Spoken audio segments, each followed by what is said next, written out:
Hi, I'm John Maxwell. When the top companies in the world are looking for trainers, speakers, and coaches, there's one name that stands above the rest, and that's Maxwell Leadership. Our certified team members have gotten proven results for companies all over the globe, and our reputation, I'm proud to say, is second to none. Some of our members have risen to the top of their profession, including the one you're going to meet today. I proudly introduce you to my friend Bob Fabian Zinka. Welcome to the Leadership and Success Podcast with your host, Coach BZ, where we help you lead with purpose and succeed with impact. If you're ready to grow into the kind of leader others want to follow, this podcast is for you. If you're determined to elevate your success and leave a lasting legacy, this podcast is for you. As my mentor, Dr. John C. Maxwell reminds us, everything rises and falls on leadership. Our goal is simple: to inspire you, challenge you, and equip you with insights that can transform the trajectory of your leadership journey. Welcome aboard to another episode of the Leadership and Success Podcast with Coach.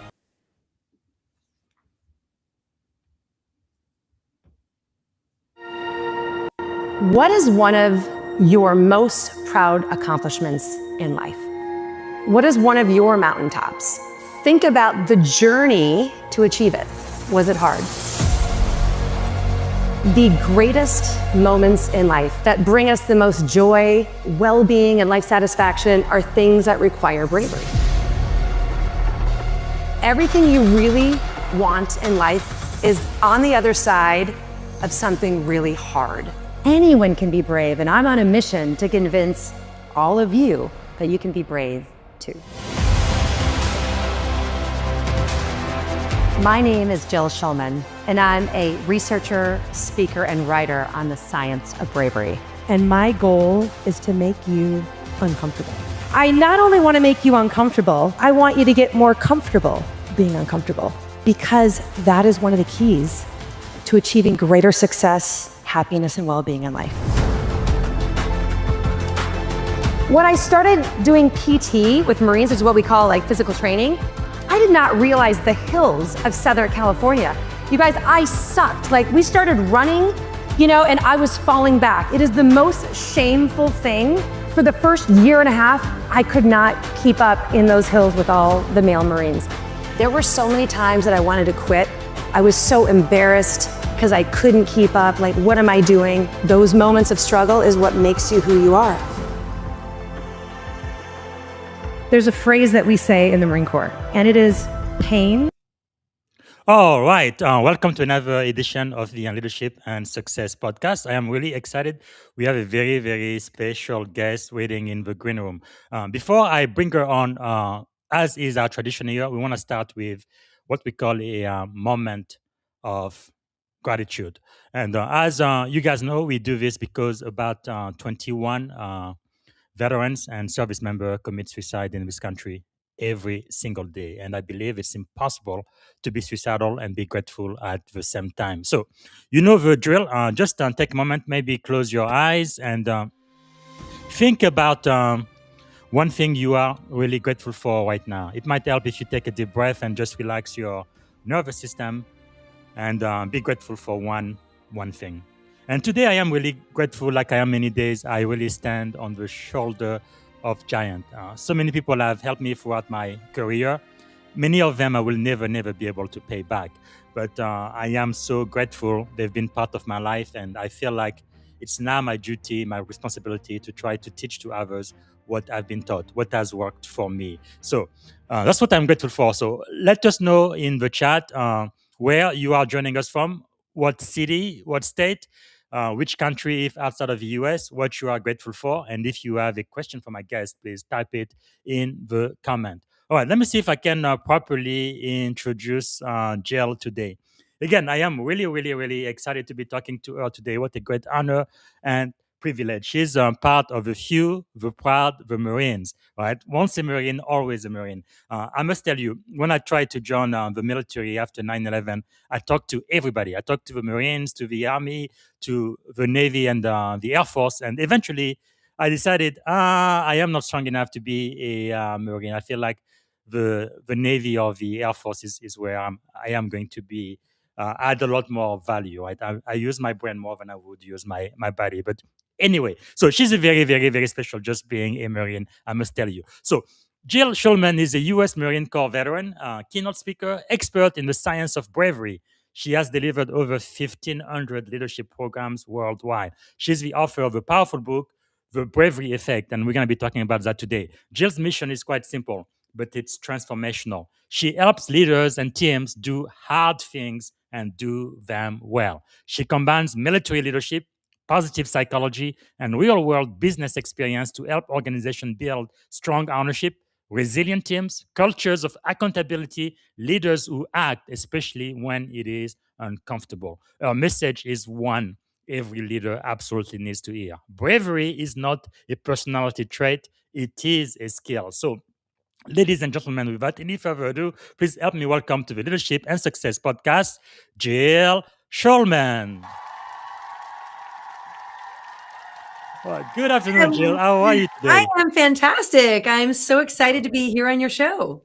No, I am more excited than you are. This is really, really great. Man, the book you've written, it literally could be life changing. But Mhm. to get started, can you tell us one thing you are grateful for today, Maureen? As you were asking the question, I was thinking of the people in my life. Yes. As I've gone down this journey, I've met so many amazing, inspiring people that Yes. have connected me with opportunities. And then I love like also connecting with people and helping them. So Yeah. it's the people that I was Mm, thinking of that I'm so grateful for. that's right. I'm sure in the Marine, you guys have this leadership maxim too, right? Mission first, but people always. That Mm. is so powerful. Is there something about you that most people may not know when they first meet you? Well, usually when people first meet me, like I was just in Chicago for 3 days doing a leadership development program for a group of leaders, like a full 3 day. And I think they didn't learn until after lunch on day 1 that I'm a United States Marine. So that's usually what people don't Yes. know in the beginning, because usually I like to wear dresses and different things like that. So sometimes Yes. this is a surprise, but usually it comes out and people go, "What? You're a Marine?" But I always like to tell people like the one secret even everyone in the Marine Corps would never guess about me is the sport that I was most serious about in high school. You Hmm. know, you think of like me as a United States Marine and this great career. This I'm not embarrassed by this. I'm proud of this, but Hmm. it's one no one would ever guess. Do you want to take a guess? What is the most unlikely sport you think that Hmm. a United States Marine would be? Is it team sport or Mm, individual? it can be both. Huh. I don't know.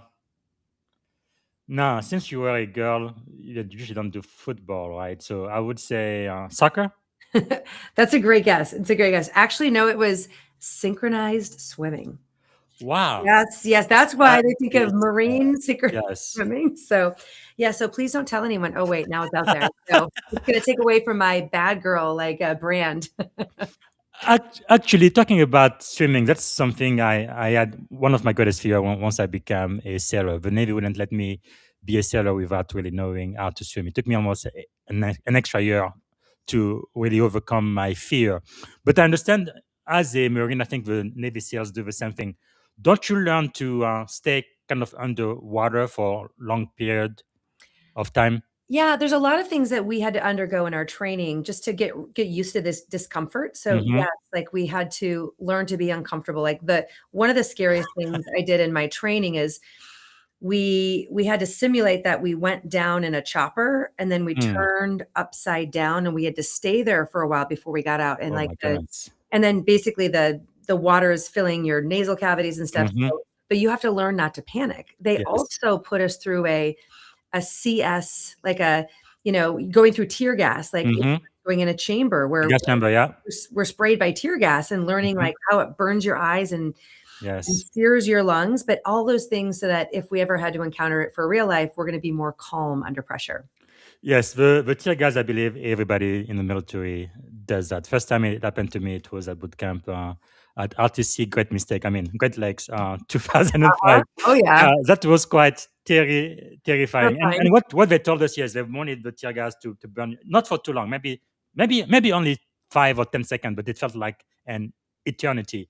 But so that you would have confidence in your equipment. Yes, this mask works and is going Yes. to keep me safe. Yes. That was just terrible, terrible. Yeah. Well, so why in the world did you join the Marine? And the Marine are usually tough, no? Because I mean, I know I have great respect for Marines. Not that girls can't be tough, but like I have 2 daughters, so I usually joke if it wasn't for our family dog, right, I would be the only male in my household. But yeah, I know my kids can do almost anything. But still, though, I don't think I would like if they have to join the military. I would probably encourage them to join the Air Force or Space Force now, or the Navy. But why the Marine? Yeah, What and attracted you? I think for everyone it's the right fit. I have 2 daughters too, and I think the Air Force would probably be the best fit. Well, maybe my younger one, she could be she's tough. She's tough.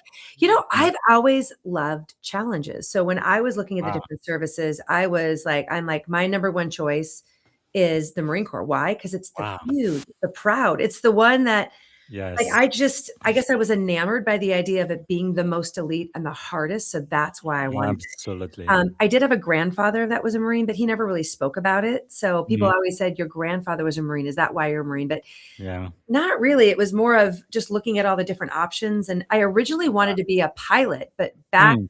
now it was a long time ago when I was in college. This was in the 90s. Mhm. My vision wasn't perfect, so it took me out of the running to Oh become a no. pilot. So I was thinking either Air Force. I mean, it could have been any of the to be like a fighter Right. pilot. That was kind of Mhm. my first choice. But once that was done, I'm like, I'm going to be a Marine. I believe the Blue Angel beat the Thunderbolt birds, right? Any day and every time. Of course, I am biased, but wow, that is really quite amazing. So, starting your leadership journey as a U.S. Marine Mhm. Corps officer, how did that experience kind of shape your definition of leadership?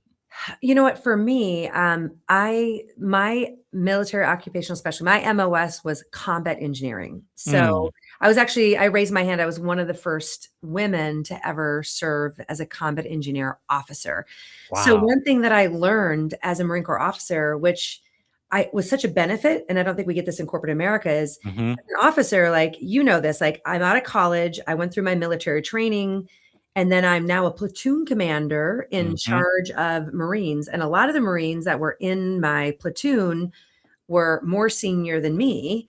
I mean, Wow. in terms, not senior to me, they're more tenured. Hmm. They had more technical expertise. So, and in the job of a combat engineer officer, we have a lot of different like special skills of Marines Hmm. that are underneath us, but we're not an expert in any of them. So for me, Yes. it was understand the strategic direction, make sure we're collaborating with, our Hmm. partners, our other units.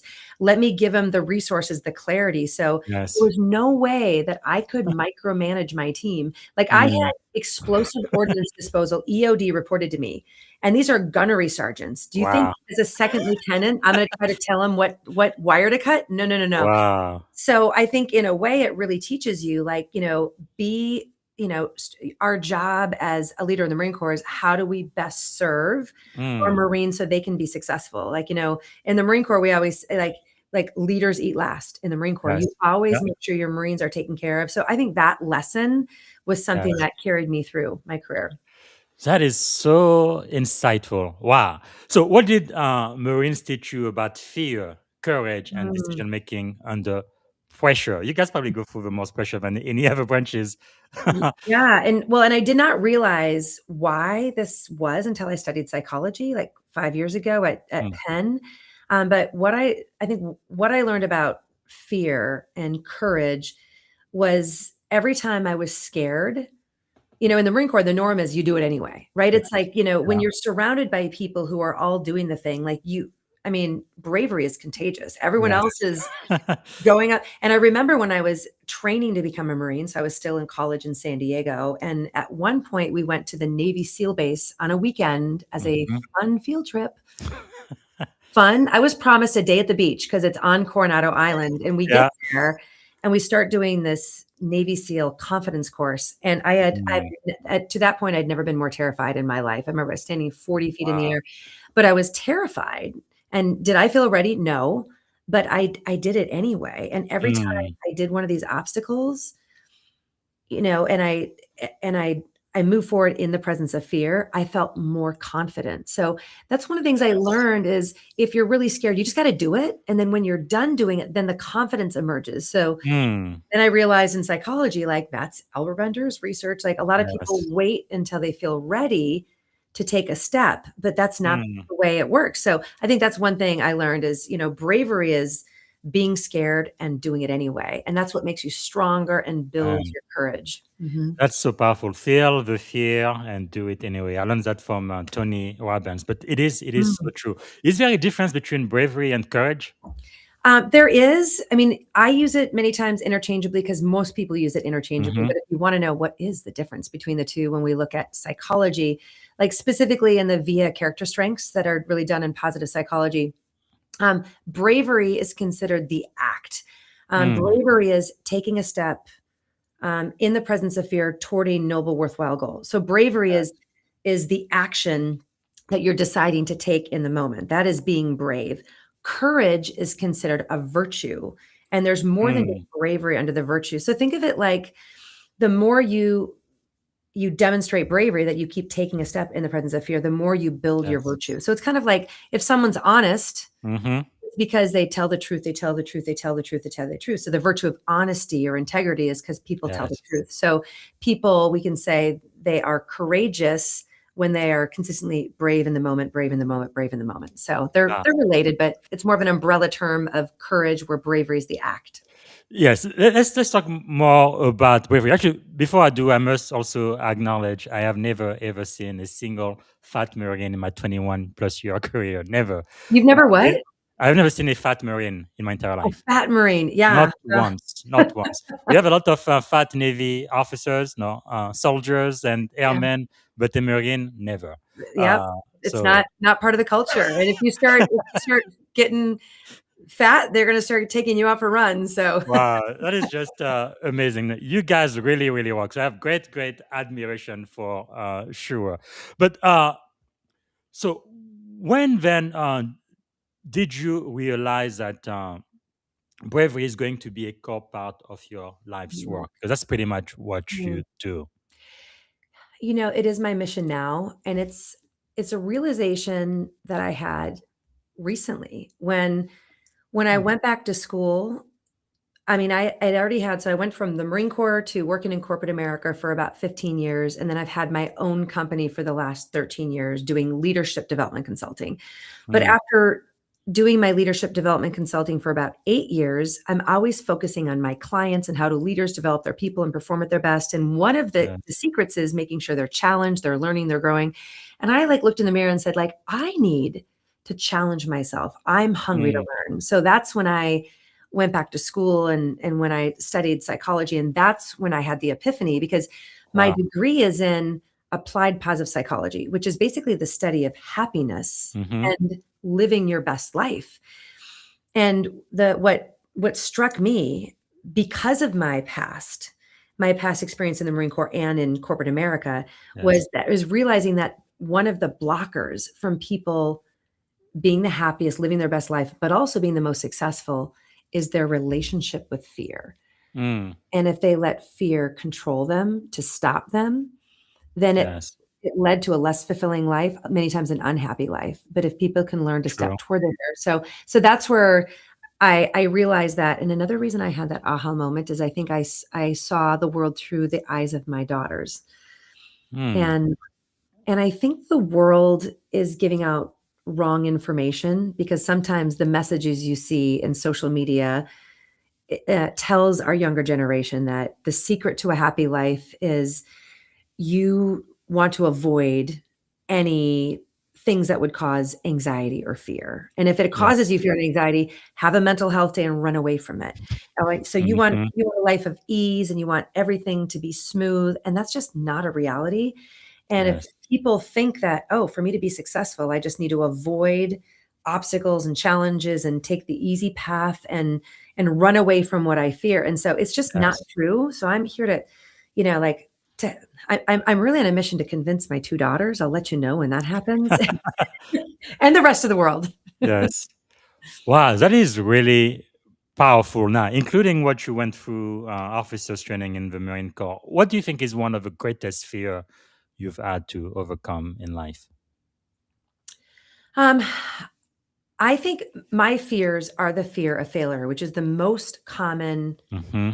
fear that people, it's the number one fear. Is the reason why people don't take a step toward what they want is their fear of failure. So I Yes. am the United States Marine. I am the expert in the science of bravery, but I have been a victim of this fear. And sometimes you Mm. study what you really need. So, Yes. for me, within corporate America, I think I could have moved up faster if I would have been braver to take that next promotion before I Mm. got totally ready. Um, Yes.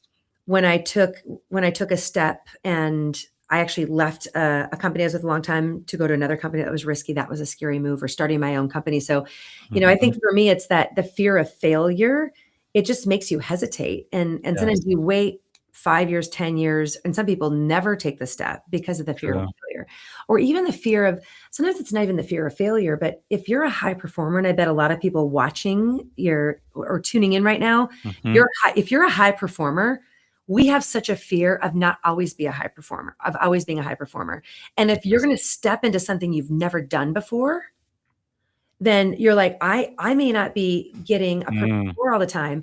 If I try something new, I might be getting like a B or a C because I'm not Yes. perfect yet. So it's the fear of not automatically being a high performer out of the gates. And I think that has True. been a fear that has slowed me down in my career, my journey. But I Mm.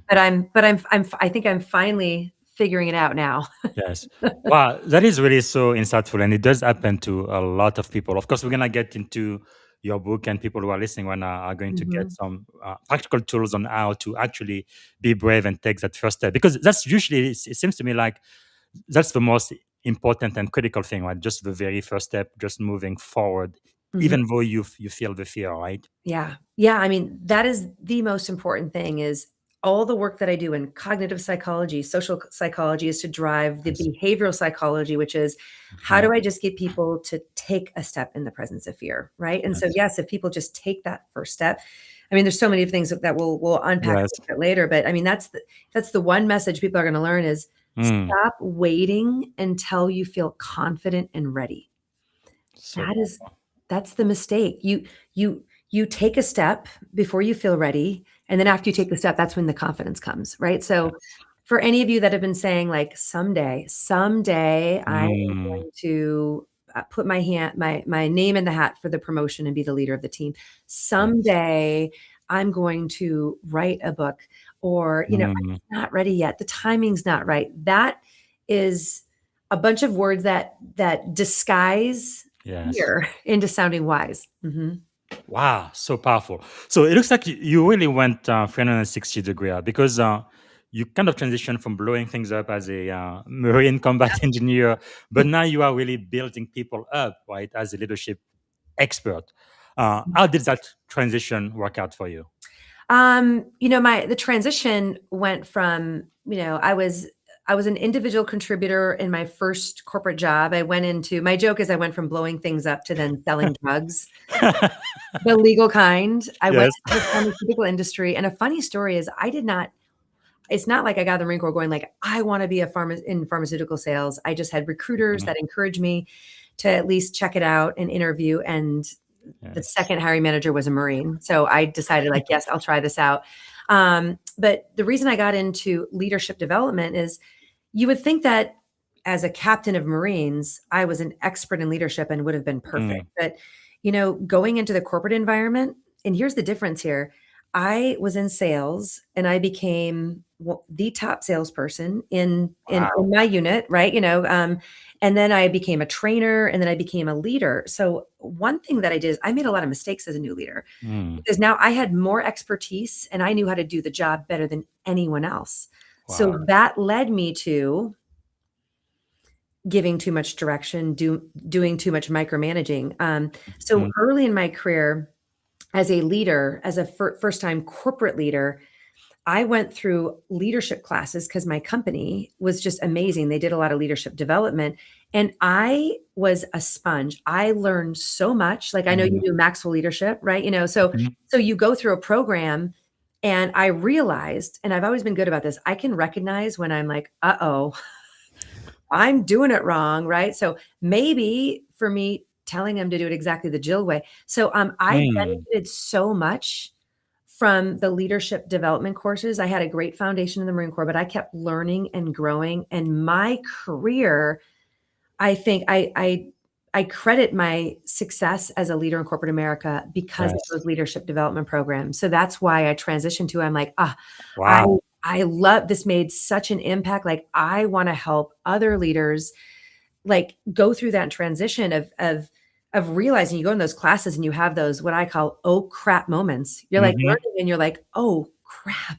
Like when I learned about emotional intelligence, that was one of my biggest aha moments, not only as a leader, but mainly as a mom and as a wife. Mm. Like, oh, right. So yeah, that's when I made that transition to leadership development because it made such an impact on me. And then I got to be the facilitator, creating the Wow. epiphany in others. Mhm. That is really, really powerful. So we're going to be talking about your book, The Bravery Mhm. Effect, a parable teaching the science of conquering fear, achieving more, and living life in the fullest. I think it couldn't have come at a better time. We really, really, really need this now. Oh, actually, we've got Daniel saying, okay, thank God it's Friday. Good afternoon from Maitland, Florida. Go Semper Semper Fi. Fi, Semper That's right. Fi. Thank you. Yeah. Really, really amazing. So, yeah, I'm trying to build this community here. But something you said, which I love, is bravery is not a trait; it is a skill. Yes. What's the difference? Yeah. Well, I think one of the mistakes that people make is they think that bravery is something either you have or you don't. I'm just Hmm. born with it. I'm just not a brave person, so I Yeah. could never do that. And that is just absolutely not that is just not what the science says, that Hmm. bravery is a skill. You might have a low level of skill, but it's a skill that you can build if you choose to. It's Yes. just like a muscle. Like it's someone might just be born and they don't have as much. You might be one of those kids that are just, you look like a toothpick because that's just the way everyone looks like in your family. And Mm, just to say that I'm just not a strong person, I could never be strong, you would say, that's ridiculous. Get in the gym yes. and do the work. It's the same thing with bravery, right? Mm, So when it comes to bravery, what we know based on the science is there's things that we can do to build that bravery muscle. And yes. not to get like too complicated, but it just like a muscle grows, the more you stress the muscle, which causes our body to respond and make it stronger. The same Yes. thing happens in the brain each time we take a step forward in the presence of Mm, fear and discomfort, right? Parts of our brain, will change. So it's our brain plasticity. So we can actually see the wiring and the physical makeup of a couple different parts of our brain shift wow. as a result of our workouts. So anyone can build the skill of bravery, and not only can anyone, if they want to, it's a skill I think everyone should try to Yes. build. Mm. So, what happened then for people who become, perform at the senior level? So they've been doing this for a very, Mhm. very long time. Why do so many of these high performers sometimes still struggle with fear? Well, there's a lot of different types of fear. So later I'll tell you, like I've got a free bravery assessment on my website we can talk about Mhm. later. So fear is one of those, or bravery is one of those skills you always have to be working on. So, and Yes. fear is very personal and it's invisible. Like what scares you in a professional environment, if you were in the same corporation, I don't know what scares you. I don't know what fears are holding you back from performing your best. It Mm, may be different than me, right? So, some people have a hard time speaking up, sharing ideas in a meeting. Maybe that's what their fear is because they're scared that their idea may not be listened to or accepted. mhm. Some people are afraid of speaking in front of a group. Some people are afraid of admitting they don't know and asking for help, and that prevents them from performing at their best. Right? So there's some people are scared of, yeah, applying for a stretch role where they're not going Yes. to be perfect. So like everyone has different fears. And part of it is acknowledging what is a fear that's blocking me from having the most impact at work. So the first thing is identifying what that thing is. So senior leaders have fears. Our mid-level leaders have fears. New leaders have fears. They're just different, right? And it's Yes. a matter of identifying them and overcoming them. Mhm. And like me, you've worked both in the military and in corporate America. What are some of the most common fear you've seen for military leaders and corporate leaders? Well, in the military, I would say, especially for Marines, because it's mainly Marines that I know. Yes. Usually, physically, we're very like, we are brave. We're not scared of Mhm. anything. We will jump out of a plane. We'll do all the crazy Yeah. stuff. So we love the adrenaline.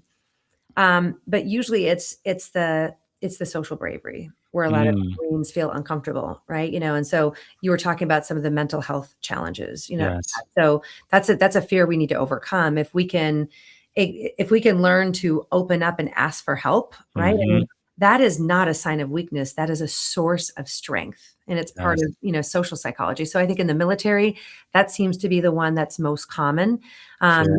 When we think about that fear and you think about success on the battlefield, success in the boardroom, right? Your Mm. ability to say, like, I'm not sure, what's your perspective? Or, hey, I'm not going to be able to get Yes. this done. Can you help me? Right? Hmm. That's going to help you accomplish the mission, but and it's going to help you learn and grow, and it's going to increase that collaboration. So when people Mm. are too stubborn to ask for help and admit they need help, like, it's so frustrating.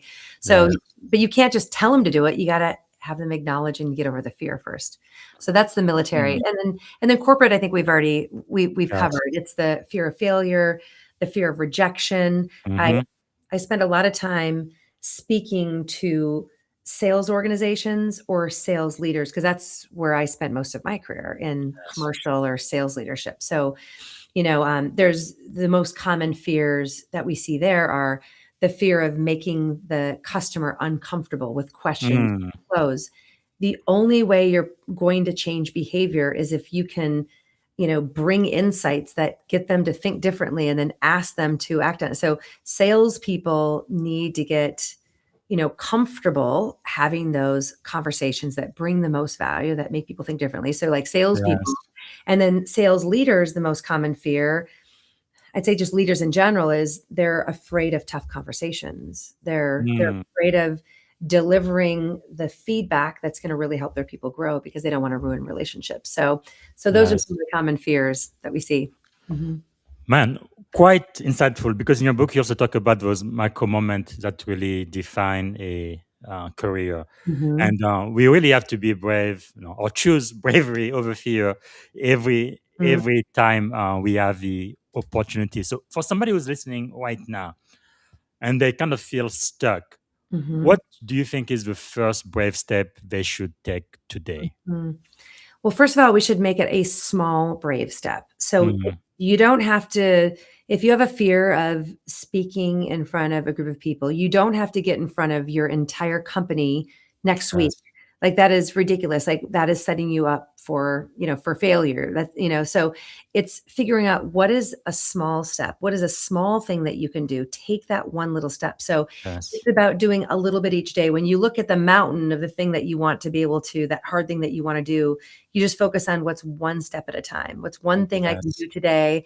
And you take that little step, and then tomorrow you take another step. So Mm. that would be my advice. And you mentioned something too, is when we talk about the small step, to motivate your listeners to take the small step, I want to talk about the compound effect of your Yes. choice day in and day out to do the brave thing, or the opposite of the brave thing is to hesitate, to step back. Sometimes we call it to cower, which is the Hmm. verb of shrinking back in the face of fear. So just imagine you've got person A that has an idea that is they're really excited to share with a team. So they go to the meeting, they're excited. They know it's the right thing to do to share their idea, but in the moment, they get scared, so they hold back and they don't share the idea. So that's what they do in Mm. the morning, right? In the afternoon, there's someone on the team, there's some tension. They want to have a conversation to address Yes. it because it's affecting the customer, this tension there. They want to have the conversation, but oh, in the moment, this person says, I don't want, like tomorrow, I don't want to do this today. Hmm. I don't know how it's going to go. And then the next day there's an opportunity for a stretch assignment and they're a little bit excited, Yes. but they're nervous. So they don't go for it. So if we just went on and on and on. So each day there's these little micro moments where you can do the brave thing. You're taking Mm. forward in the presence of discomfort or fear toward a worthwhile or noble goal. Yeah. And it's not like one time is going to ruin your career, make you unhappy. That's no big one time, no big deal. Now, Yes. a trend week after week after week, Mm. that's not good. And if it's that trend lasts for years, that becomes your life. So I want people to think about the compound effect. Wow. If that's your default, imagine where this person A's career is going to be in a year. Yes. Impact. They're going to probably be at the same level, right? Where are they going to be in 5 years or 10 Mhm. years? Do you see how their career trajectory is going to be much Yeah. flatter, Hmm. right? Their impact is going to be less. Now, if you take person B, all the same opportunities, they share their idea, even though Yeah. they're a little bit nervous. They have the difficult conversation, even though they're a little bit scared it may not go Mm. perfectly. They put their they volunteer for the stretch assignment that Yes. they may not be and if they're constantly leaning in and taking those little steps each day and doing the thing that's a Mm. little bit scary, what's that person's career in 5 years? Man, It is that's powerful. absolutely it reminds me of like, saving for retirement. You see all those like Yes. compounding interest, like you're like, Hmm. you don't want to be this person that doesn't save. You want to be the person that has all Yes. the money in the bank. So we need to think of it like, what are those little deposits that we're making Mm. and these are for you, right? It's for you. And Yes. if I mean, not to get philosophical, but I mean, I want your audience to like look back Mm. their career and their life with pride, not Yes. regret, right? Wow. Mhm. So, what did the lack of bravery cost you? Wow, that Exactly. is powerful. So, we're talking about the book, The Bravery Effect, and the one and only Jill Schulman is right here to answer your question. I can't believe it. But, Jill, your book, of course, it's available everywhere books are sold. And also, someone very special wrote the forward for your Mm, book. Can you yeah. tell us about him? I call him Papa Ken Blanchard. He doesn't know me. I've never met him, but I've been following his work since I was about Mm. 17, 18 years old. Definitely impacted my life. This man here is a hero. Can you tell us about him just a little bit? So Ken, and look at that picture of me. I was so much younger back then. So yeah, Ken has been a mentor to me for many years, like 12 Wow. years when I first met him. And I did work for his company. So like I got to know him really Yes. well. And first of all, I love that man so much because he's just everything you hear about him and you see in his books is the way he is a human. So Yes. he is the one who's encouraged me to write the book. I don't think I would have written the book and Mm. I wouldn't have done it without his mentorship and guidance, Yes. which that's why you want to surround yourself with people that are going to encourage you to do the hard thing. But so Ken Yes. wrote the foreword. And I'm so incredibly pleased, so honored that he did that. So the foreword's by Ken Blanchard, but he also is the one who inspired the format of the book because Mm. Ken wrote so many different books, but the one that's probably most well known is the 1 Minute Manager, the new Yeah. 1 Minute Manager. And it's written as a parable, a Yes. very simple but profoundly compelling story to teach people Hmm. how to lead effectively. And I think you mentioned that when we first Yeah. connected, you're like, oh my gosh. Yeah. So Ken did the parable. I love Lencioni's book on Yeah. Patrick. 5 dysfunctions of a team. Hmm. I love John Gordon. He's another mentor of mine with the Yes. Energy Best. So I decided to write my book as a parable. Mm. So for your audience, it's a story, and my motivation is I actually want you to read the book until the end. And if it's a story, you want to know what Yes. happens at the end. Yes. But then there's also all the science is baked into the story. And then if you are a geek like me, you want all the research in the back to support the story. It's there. So it's entertaining, Man, it's short, and it's because of Ken. He's the one who inspired me to do it that way. that's Because powerful. yeah. Yeah. If you want a message to stick, a story is probably the best way to do it. Yeah, and I think it also allows you to use both sides of your brain, right? Left brain and right brain as well. That's wow. That is great. So why did this book have to be written? The reason this book needed to be written is no one is really talking about and teaching Mm. bravery as a skill. Like even in corporate Yes. America, everything's about like let's just make everything safer and let's take away anything that stresses people out. Like, Yes. you know, adversity and challenges are not going to go away. They in the companies that are my clients, there's big growth targets, there's going to be adversity, there will be stress. And to Yes. just live in this, utopia land of hoping that there's just rainbows and Mm. butterflies and unicorns floating around and there's not going to be any it is just not the reality. So the reason this book need to be written is to teach people how they can acknowledge the fear that's holding them back and then step forward and conquer that fear, because when they do, they have more impact and success at work, which is Yes. fantastic. Their career, they start getting promoted faster, which, if that's what Mm. they want, is really important. But the best part, the absolute best part of the book, is the relationship that someone has with themselves. Wow. When they set a goal and they actually take the brave steps to be able to accomplish it, right? So when people Yes. look in the mirror, they like when they see when people want to Mm. do something and they keep putting it off and never do it because they're scared. When they look in the mirror, they don't their self-confidence and their self-efficacy goes down. We know Yes. that, right? So this book is needed for my daughters, for the younger Mhm. generation. So many people Yeah. that hear me do keynotes, they love it for their team. And of course, I do workshops and stuff to help really build the skill. But they always tell me like, I want to give this to Mm. my teenager, my younger one. So Yes. it's to take the pendulum in the other direction from like, oh, like the path to success is removing obstacles and ease all the time, to the reality is let's teach people how to be brave so they're Wow. resilient and they can overcome challenges and they know that they're unstoppable. That is really legacy, man. Your book does teach that the life we want is really on the other side of fear. That is so true. But it looks like for a lot of people, they get into what you call the comfort trap. Can you tell us Mhm. more about? Yeah. So the comfort trap really suggests that if someone chooses in the moment to do the easy thing that's comfortable instead of stepping outside of their comfort and doing something that's hard and scary, Mm-hmm. what happens is when you choose comfort in that moment, your self-confidence and your self-efficacy just goes down just a little titch, right? Just goes down a little bit, which makes it a little bit harder the next time there's an opportunity for you to do something hard. It's a little bit harder because, so think of it as a in the beginning, there's the trap is kind of like loose, right? But then each time Mm-hmm. you choose comfort, the trap, or gets tighter and tighter. So every time we let fear win, we give it more power. Mm. And the trap becomes harder to escape. But every time we choose to be brave, we're taking power away from Mm. fear.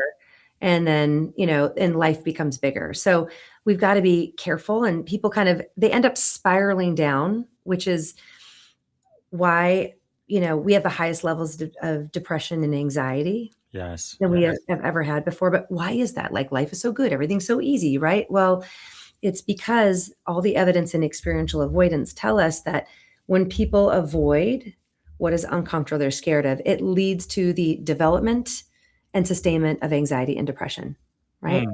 Mm. So that's why this book is needed.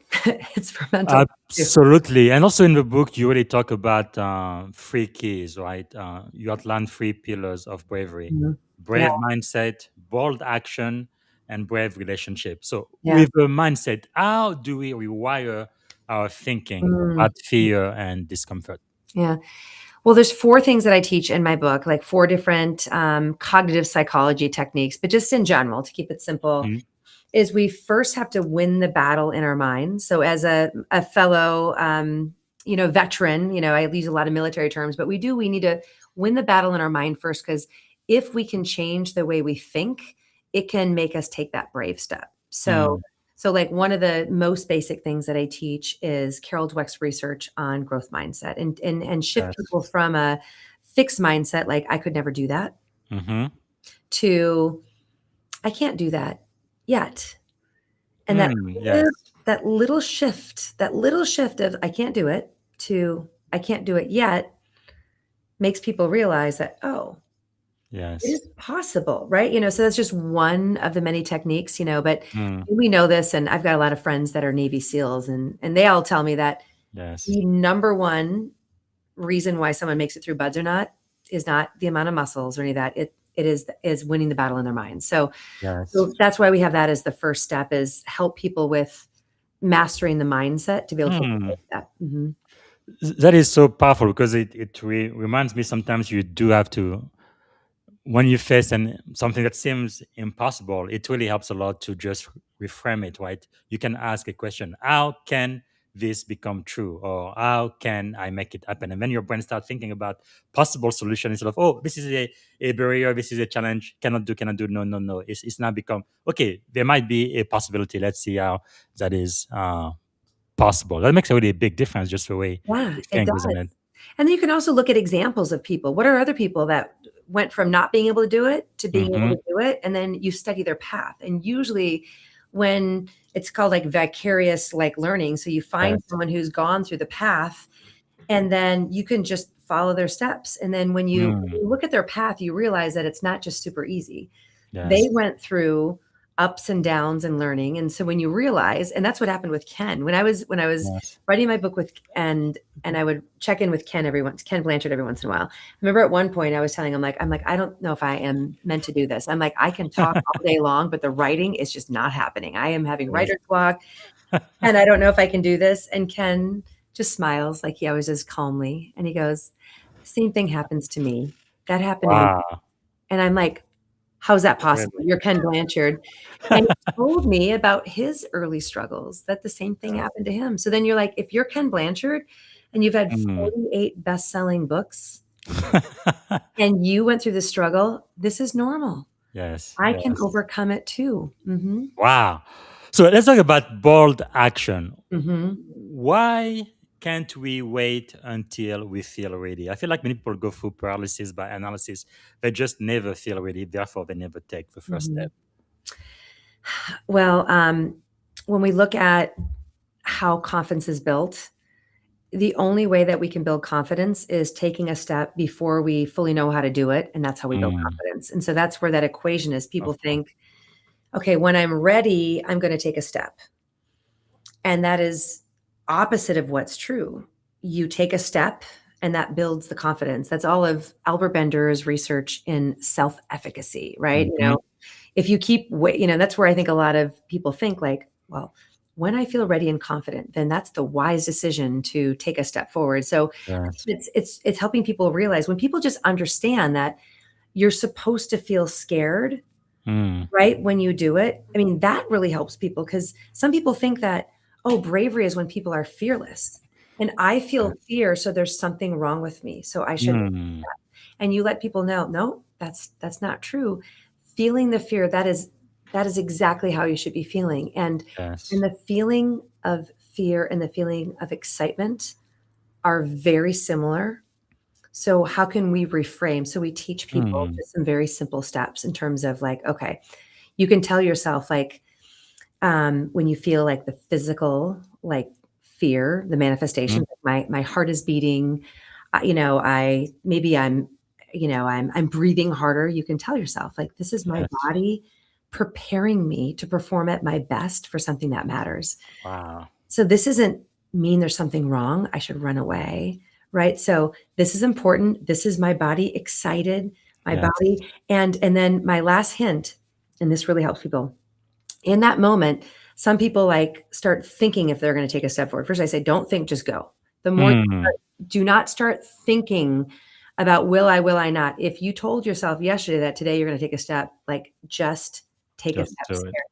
But when people are getting in their head, I tell Yes. them to have a conversation with their future self Mm, by just saying this: what does your 5 p.m. future self want you to do in this moment? Do you wow. want to wait and not do it, or does your future self want you to take the step right now? And Mm, that usually gets people that, boom, they'll take that step. wow. That is really powerful. Yeah, that's like me jumping off the plank or 20 feet into the swimming pool during boot camp. That was one of the scariest things I've ever done in my entire life. But yeah, Mhm. you just have to take the step, right? Like Nike says, just do it. Just do it. Yep. Man. Yeah. So let's talk about brave relationship then. Talk to us about the importance of a brave tribe. Mm, What do you mean by that? yeah. So, in order to build your bravery muscle, you've got to think about first, like, what is the brave thing that I want to do? And we've already talked, we're going to work on mindset and also taking the steps. In order to support us taking the brave step, brave relationships, we know based on social psychology, can help us take the brave step. And what I mean by a brave tribe is you think about the goal that you have, and then you want to curate, like what does an art curator do? They very carefully select the pieces that they're going to put into their gallery. So I want you Mhm. to curate, to really be like, who will be your brave tribe, who will encourage you. Encourage means to put courage into you. So if you want to, for me, if I wanted to write a book, if I don't have anyone in my circle that's ever written a book and I'm struggling, they're going to say to me, like, why are you killing yourself? Like, just, you don't need to Mm, do that. Just come back over here and do this other thing. Right. You know, so, but if you surround yourself with people that have accomplished that thing that you want to accomplish, right. And they have the wisdom because they've done it, and they yes. care about you, and they want, so they're, if you surround yourself with those people, like I did with Mm, Ken Blanchard and John Gordon and many others, yes. those are the people that you surround yourself with. And when you want to tap out and say, I don't think I can keep going, they're going to say, you can Mm, keep going. So it's that, you know, it's like what your grandma probably told you, you are who you yes. hang out with, you know, but it's Yes. more than that. It's almost like a Ken Blanchard situational leadership for each, really, like, you know, in your career, sometimes we make kind of brave moves at different points, like whatever that goal Mhm. is, or that transition is. Sometimes your brave tribe needs to change, right? Like, well, I'm Yes. going in a new direction. So now the people I surround myself, I need different wisdom and expertise to help me successfully do this brave thing. So, Mm. mhm. Wow, that is really insightful. Back to what we talked about earlier from your book. If bravery indeed is the bridge, right, between where people are right now to where they want to be. Mhm. So, what is the cost of not crossing that bridge? Hmm. Well, that ends up leading to regret. And Yes. regret has a very negative consequence. So this is where, um, you know, I can answer it in a couple different ways. Like, you know, people always want to do something and then they never do it. So that leads to a life of regret. Hmm. Or sometimes it can be the difference between people having a good life and a thriving life. Like Yes. sometimes living, like having a good job and a good life is what gets in the way of you being brave and going for what you really want. And the reason for that is like Mm, it's comfortable. Like I can even look at myself when I had my leadership development company. I mean, I'm doing a lot of crazy things that, I mean, why am I writing a book? Why am I getting on all these stages? Why am I yes. getting, like, why am I going in this direction? I have a successful business that does very well. I've got customers that are really happy. So sometimes when you have a job and it's a good job Mm, and you've mastered it and you're good at it, but you know, but if you've always yearned for more and you want to have a bigger impact, it's just the difference. Sometimes it's the cost between living a good life. wow. Do you want a good life? Like life is fine. And life is fine. Yes. And if you want if you want a life that's good or fine, then great. Then stay in that same path. But if you want a life where you're flourishing, where you're Mm, thriving, you sometimes have to take a step toward that thing you really want, and that means leaving a little bit of what's good, right? You know, so in any way, and that's really what positive psychology is. yes. I want to help people thrive, to live their happiest life. Man, that's really powerful. Remind me of a book From Good to Great, because sometimes the Mhm. enemy of greatness is not bad, but it's actually good. That's Is that exactly right. Yeah. I mean, wow? how many people do you know where, like, you know, like, well, how's work? Same old, like, oh, Yeah. like I can't wait to retire. You know, like it's just the drudgery, right? You know, and even like there's ways Mm, that we can even make our job, like we can make it more inspiring by finding challenges, finding more purpose, you know, but just to feel like my Yes. career's like a prison. I got to go there. Like, that's sad. Let's find a way to thrive in life. Wow. Okay. One last question I'm going to ask about the book. With all of the changes happening, artificial intelligence, emerging tech, and there is chaos in the Middle East and wars and the economy and all of that. There's a lot of uncertainty these days, the job market and all of it. What is one thing you could tell us to learn to develop the skill of bravery, to be more brave in the midst of chaos? Well, I'm going to answer that because you mentioned AI, because I get a Hmm. lot of questions on AI. So, Yes.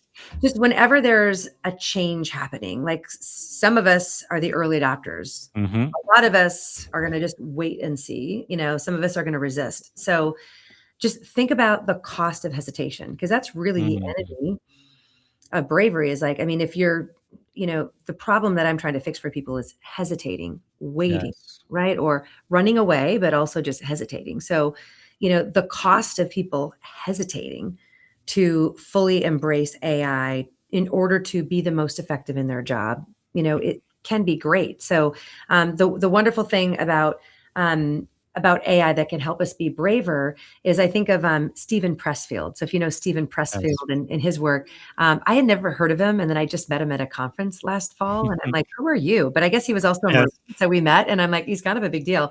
But now I've read his work, and what Stephen Pressfield, teaches in The War of Art is he talks about resistance.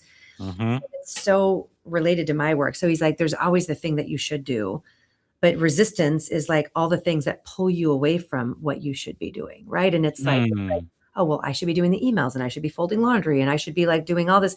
So, Yes. in one thing is using AI, it allows us to automate or simplify all the busy work that's usually your excuse to not do the hard thing, Yes. right? So in the age of AI, I think there's a couple of skills that are absolutely mandatory is lean into your ability to move forward in the presence of Mm. uncertainty, change, and adversity. Like that bravery skill will differentiate you in the workplace because most people are running away from what they're scared of.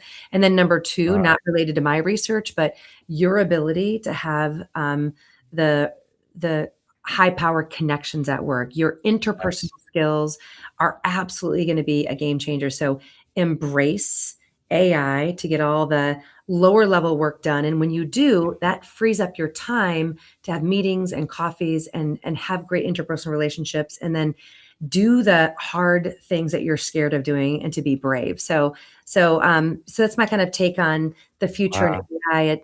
It'll give us our time Yes. back to be brave and to build relationships. Mhm. I really love that. I read something a little bit funny. I think it was 2 weeks ago. This lady says, I don't want AI to do my creative writing. I want AI to do my laundry so I can have time to do my own Pretty much. creative writing. Yes.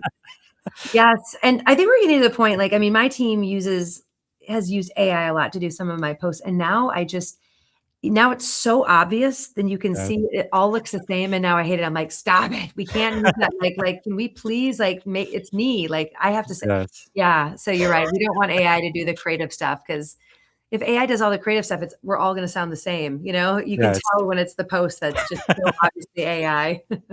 True. Okay, we don't have much time left. I could be talking to you for hours and hours, but of course, we're going to need to bring this plan down soon. Can you give me maybe an extra 5 minutes or do we need to? Yeah, I'm fine. Okay, okay, great.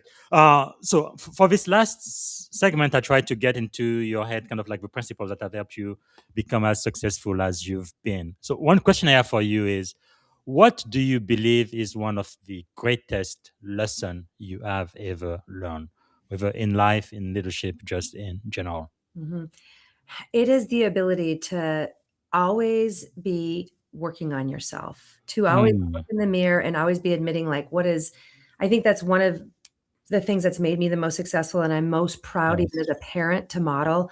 I'm always talking to, like, my colleagues and my audiences and then my kids about, "This is the Yes. thing that I'm really working on." So I think a lot of times people think like, "No, I've got to be like, oh, I'm always like, oh, I'm so good at everything." But I'm always talking about, I've accomplished these things, but Mm. here's the next thing that I'm really working on to be a better human, to be a better Yes. consultant, to be a better speaker, so always working on myself.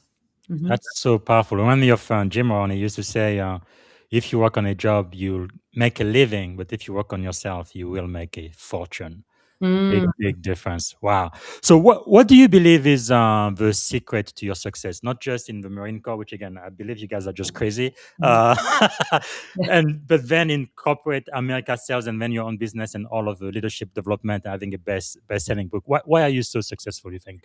I think I've always been in a career where I've found the passion in what I Mm, do. So, I've always been someone who's gritty, can work really hard. But I think the yes. reason for it is I've always been able to work in an area that I just have found so much passion.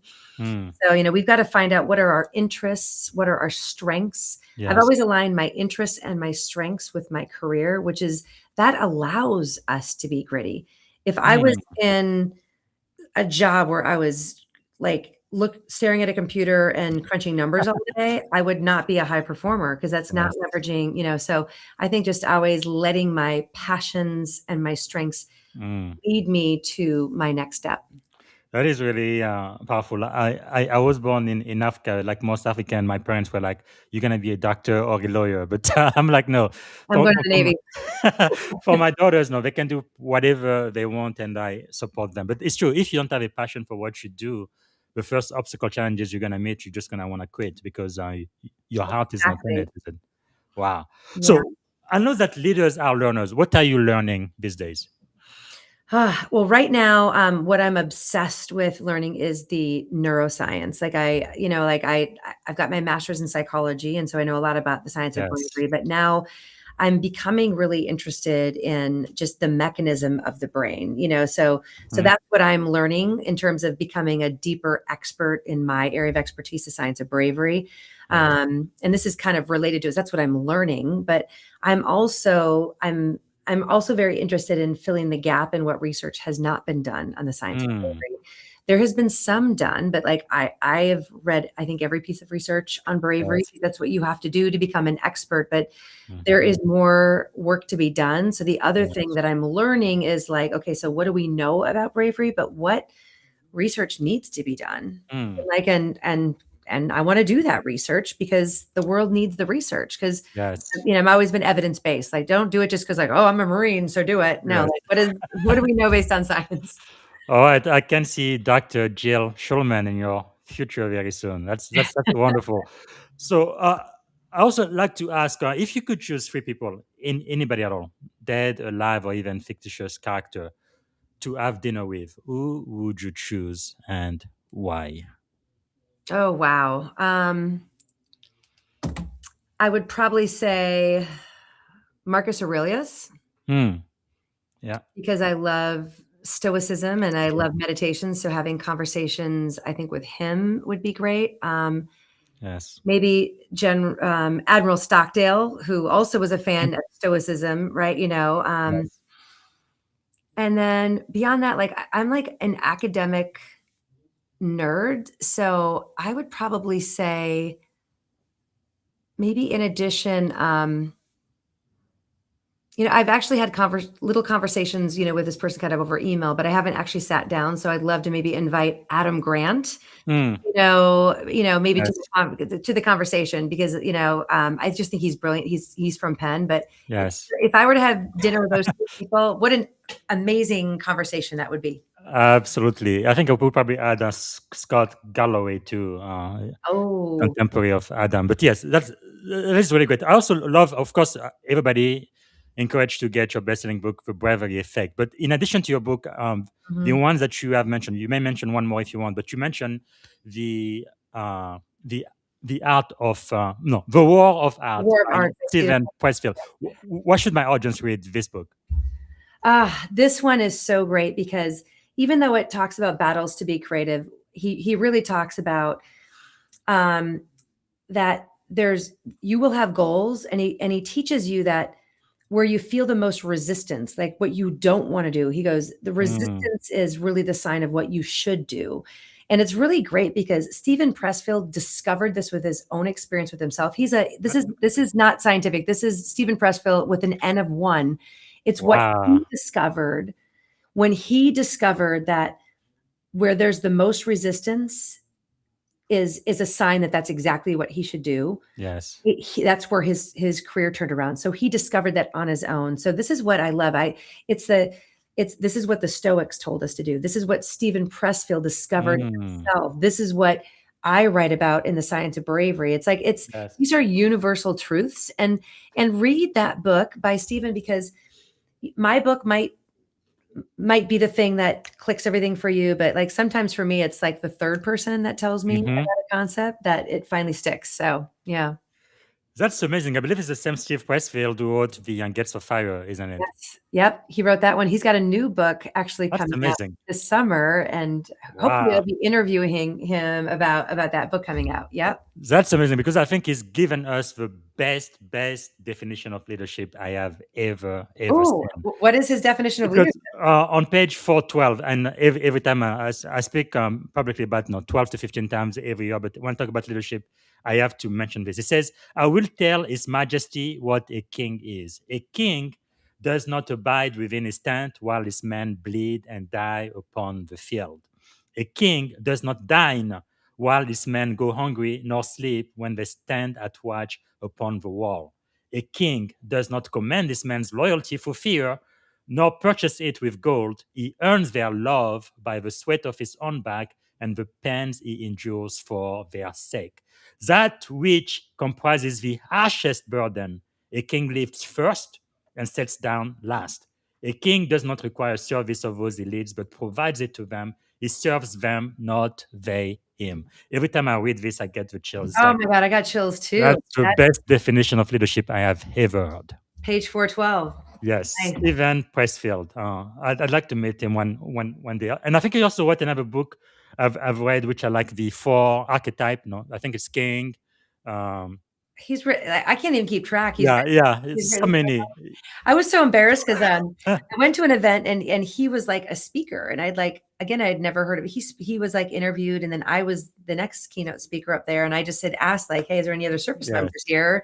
And I honored them, like, are there any other Marines here? And he raises his hand, and I'm like, oh, Semper Fi, like I get to meet you. And then I had never. I wasn't familiar with his work, So he is a Marine. He is a Marine. That makes sense. That makes sense. And then I came home from that trip, and I went to my husband. I'm like, have you ever heard of Stephen Pressfield? And my husband's on the couch laying down reading a book, and he holds up a book. He's like, yes. Have you been living under a rock?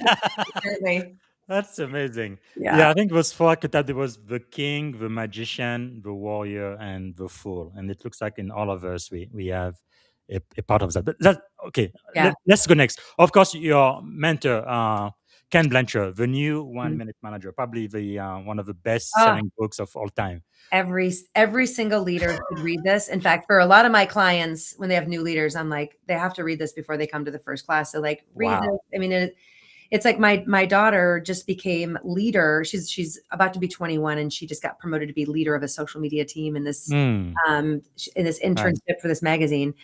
And she was asking me like, okay, she needs help with leading because they're having a hard time with all the other college kids. And I'm like, first you read the book, The New 1 Minute Manager, and then we talk. Wow, powerful. You also mentioned Patrick Lencioni, The 5 Dysfunctions of a Team. Why is this book important to you? Oh God, this one is, you're like having all my favorites here. So like I get so many calls from my clients because the team is dysfunctional, right? And so like I've worked for the Table Group and teaching these 5 dysfunctions or the 5 behaviors. So it's like a lot of times when there's dysfunction with a team and things are not working, people just don't know how to solve it. So this book, The 5 Dysfunctions, really helps you like start, at the ground level with trust. So it just gives you a framework of how to build, a highly functional, a cohesive team that can get high results. And it's another parable. So it's so entertaining to read, and then it sticks. Yeah.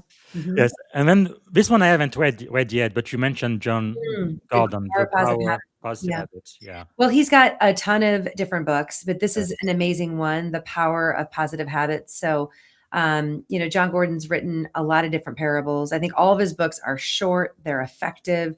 He actually has a new one called The Power of Positive Teams, which is another really great one. But I mean, John Gordon's books are all just, fantastic because they're short, they're practical, and Those are really good ones to have the whole team read it, to do a little book club. So yeah, great. And a mentor of mine too. Great guy. Man, that is really great because I feel like maybe one of my master skill. I was about maybe I don't know, 16, 17 year old when I started thinking this way. Okay, maybe I wasn't born a leader. Maybe I am not brave. Maybe I am not a manager yet, right? Yet, but Yeah. I can learn. So I have the ability to learn. Definitely, Ken Blanchard helped me a lot when I became a first time manager of what it really means to manage and to be effective. So whatever skills, and today we're talking a lot about bravery. If you are not that yet, you can read this book, you can learn the skills, you can apply it and become better, right? That is really, really powerful. So is there maybe like a song, a book, or a movie that you would consider like your life's theme or anthem? You know what? I need to think about that. Like, I Yes. never have an answer to that. And then other people tell me the names of songs. So like, That's all right.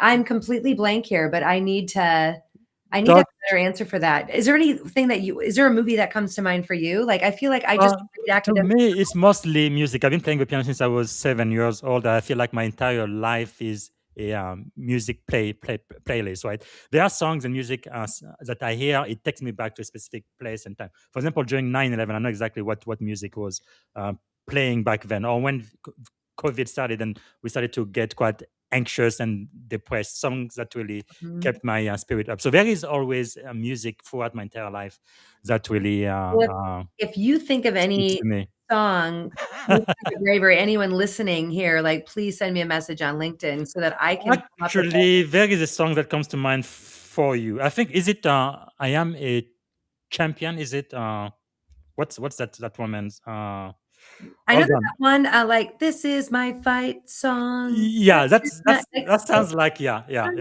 maybe that one, but, That like, sounds like a song yeah, that would yeah. align with your values. But anyway, and also no, we say the fear really never goes away. Even when no, I've been speaking publicly for a very long time now, but still, kind of feel the butterfly. I'm a little bit anxious before I go talk to a crowd. So just like you say, I have to focus on the first step, and why it's important that I be there, that they hear my voice, Mhm. and then once you get started, and then you can still feel the fear, but you are really Calm focused down. on the mission. Yeah, it's quite powerful. Okay, we are about to land this plan here. Let me ask you this: if you had one and only one day to live, what would you have liked your final contribution to be? My final contribution to the world Hmm. would simply for people to discover that fear is not a stop sign. Yes. Fear is a signpost pointing you toward Wow. exactly what you need to do. So if people can just change their relationship to fear, that is what I hope my legacy is, to help Yes. people realize that so they want to fear more. The more Mm. you go after things that scare you, the better your life is. So I don't want people to be fearless. I want them to fear more.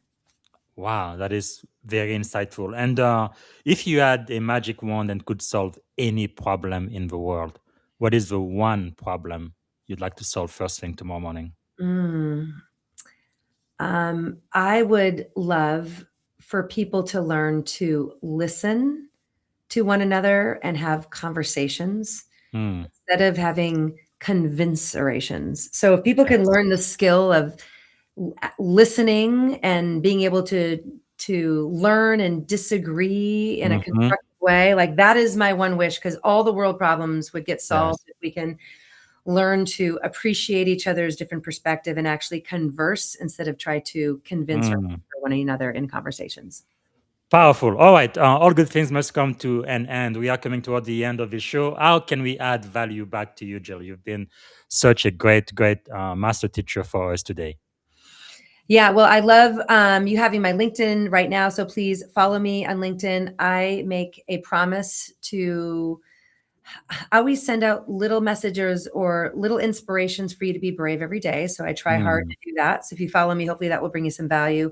In addition, if people go to my website, I have that free gift, which is there's a free bravery assessment. It just takes about 2 minutes to take, but then you can Mm. download the free bravery blueprint. So it is a PDF that's Wow. fillable, interactive, so you can identify a goal, and then it will give you basically It'll help you with the brave mindset, brave action, and brave relationships. And when you first log in, it'll be a pop-up screen. So yeah. Powerful, powerful. Thank you so much, Jill. If I can ask you one more question, if you could go back and give a piece of advice to your 17-year-old self, Mm. standing at the edge of this incredible career you've had in the Marine Corps, corporate America, and now your own business, what would you say to 17-year-old Jill? Gosh. You were not quite 17 years, but Yeah, pretty close. that was only a couple years later. Yeah. What would you tell her? You know what? Believe in yourself more. Mm, Believe in yourself. My husband and I were just talking about that today. Like, it's like what we want to tell our 17-year-old daughters now, right? Which is, yes. I just wish I could tell my younger self, like, stop worrying what everyone else is thinking, Mm-hmm. which makes me like hesitate, and just believe that Yes. you're going to be great. So yeah, maybe it's two things. One is don't worry what everyone else thinks, because that's why a lot of people hesitate, so Yes. it's Yes. just such wasted energy. Stop worrying what everyone else Mm. thinks of what you're doing, and just believe in yourself. That is so powerful.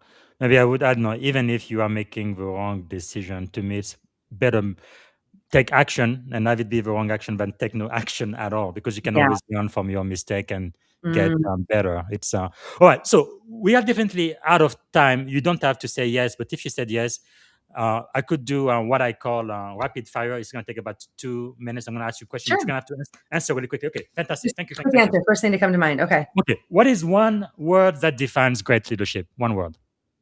Servant. Okay, morning routine or practice that keeps you grounded. Never press snooze. Jump out of bed. Okay, book or quote that change your life. When are you going to? It's on my desk right here. How long are you going to wait before you demand the best of yourself? Epictetus. Wow, that is powerful. Okay, thank you. Actually, I'm kind of selfish. I think part of the reason why I do this podcast is so that I can learn. So thank you so much. Who inspired you most today? Who's inspired me the most today? My husband. Fantastic. A leadership habit you refuse to compromise on. You will do no matter what. Keeping promises, integrity, keeping promises to Mm, myself and others. So doing what I say I'm going to powerful. do. And what is the question every leader should ask themselves frequently? How can I grow? How can I get better? Hmm. What did you want to be when you were a kid? I wanted to be a TV broadcaster. I wanted to Wow. be the person on the nightly news.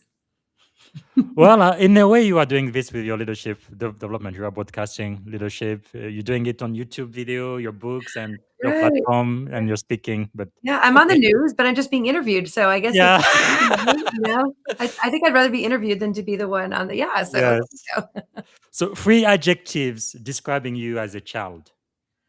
Ooh, stubborn, Two more. independent, One more. passionate.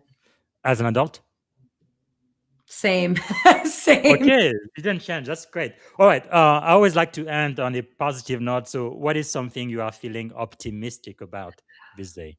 Oh gosh. I just am feeling optimistic about the power of connection between people. I guess I've Yes. had such an amazing experience every time I meet Mhm. more people. Like, there's something magical about the power Yes. of human connection. So I'm just optimistic, because the world is not a horrible place. The world is a wonderful place, and there's Mm, so many amazing, wonderful people out there. So we yes. have to see the best in the world, see the best in others, and be Mm, open to receiving it. So, just let's yes. don't just stay in your house and watch the news, go out Mm, there and see all the great things in the world, and be optimistic about the goodness of people. I think yes. that's a skill, but yeah, the power of connection in people is what I'm most optimistic about. That's so powerful and so timely. It's really my prayer. I feel like our country is more divided than I've ever seen it, at least in Yeah. my lifetime. But it reminds me of 9/11. It was really horrible, but I really loved 9/12. America was more united than I've ever seen. Mm, It's yeah. just wow. Connection that is so powerful. Okay, to end, this is the very last question. Actually, before I ask you that last question, is there anything else I should have asked you that you didn't get a chance to Mm, talk about? mm. No, you probably should have just told me this at the beginning is Jill, be more concise. One of the things I'm working on is being more concise. So no, I think we covered a lot of ground. No, Thank you. every word you said is really building people up. No, I want you to speak more. I just wish we had more time. So this is it.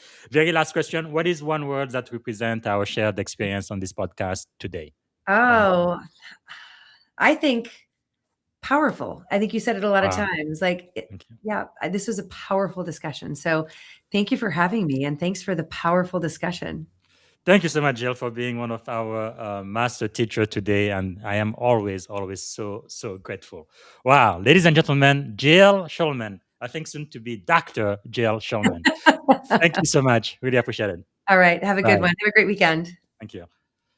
All right, everybody, you've heard it. So I want everyone to please consider getting a copy of the book. And I think this really could change your life.